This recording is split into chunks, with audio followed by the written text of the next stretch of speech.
Moi j'avais l'impression d'avoir les cheveux qui poussaient à l'intérieur. Qu'est-ce que je vous ai apporté pour boire mon café? J'ai rapporté 3 types de miel.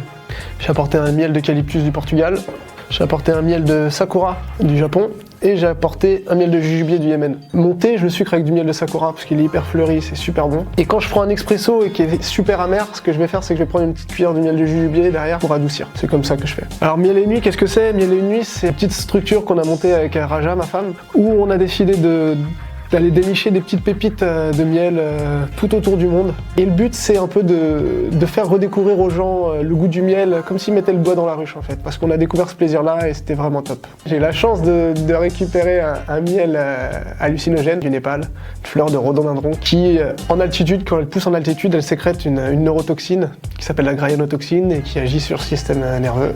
On n'était pas frais à la fin.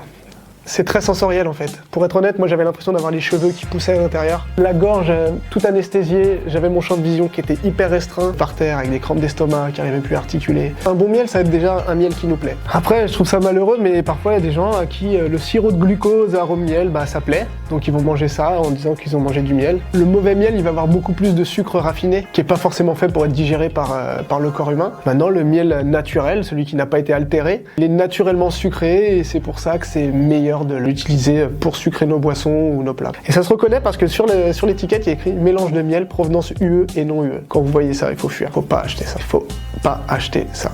Ensuite, quand vous voyez miel crémeux, c'est pas une dénomination qui est folle quoi. C'est pas au supermarché que j'achèterais mon miel.